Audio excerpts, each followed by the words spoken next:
To our channel. ఈరోజు మన recipe వచ్చేసి మసాలా వడలండి. అవి ఎలా తయారు చేసుకోవాలో ఇంగ్రీడియంట్స్ అంటే చూద్దామా. ఫస్ట్ మనము శనగపప్పుని ఒక నైట్ నానబెట్టుకోవాలండి, లేదంటే ఒక 2 hours ముందు నానబెట్టుకోవాలి. ఒక కప్పు శనగపప్పు, అలాగే పసుపు, పచ్చిమిర్చి అండ్ కొత్తిమీర. పచ్చిమిర్చిని 2 తీసుకున్నాను, చిన్న చిన్న ముక్కలుగా కట్ చేసుకోవాలి. పుదీనా అండ్ ఉప్పు, కొంచెం చిటికెడు కారము, ఆనియన్, కరివేపాకు, గరం మసాలా, ఇంగువ. కావాలంటే మనం అల్లము వెల్లుల్లి కూడా ముక్కలు వేసుకోవచ్చండి, కానీ నేను వేయట్లేదు. శనగపప్పు మనము కొంచెం తీసి పక్కన పెట్టుకొని మిగతాదంతా మనం మిక్సీకి వేసుకోవాలి. సగం పప్పు నేను మిక్సీలో వేసుకున్నాను, కొంచెం పప్పు పక్కన పెట్టుకున్నానండి. ఇలా మెత్తగా అంటే కొంచెం బరకగా చేసుకోవాలి, మరి మెత్తగా కాదు, మరి బరకగా కాదు, నార్మల్గా చేసుకొని పెట్టుకోవాలి. ఇప్పుడు మనం ఇది ఒక బౌల్లో తీసుకుందాం. ఇప్పుడు మనం యాడ్ చేసుకోవాలి. సగం పప్పు మనం పక్కన పెట్టాం కదా, అది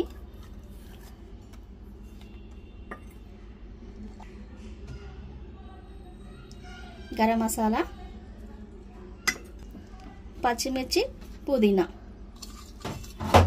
కొత్తిమీర, ఒక 1 టీ స్పూన్ కారం, సాల్ట్ వేసుకోండి మీ టేస్ట్ తగ్గట్టుగా, చిటికెడు పసుపు, అలాగే ఇంగువ,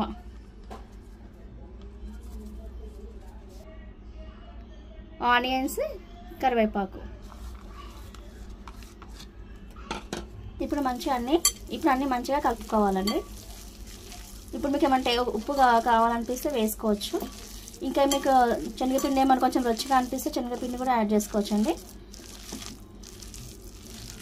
మనం కలుపుకోవడానికి ఈజీగా ఉండడానికి కొంచెం పెద్ద బౌల్ తీసుకుంటే బాగుంటుంది, మిక్సింగ్కి చాలా బాగుంటుంది ఇలా మిక్స్ చేసుకోవడానికి.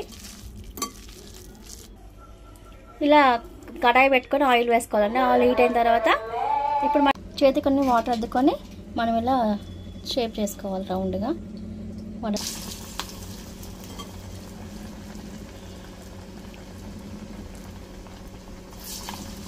చూసారుగా, వేడి వేడి మసాలా వడలు రెడీ.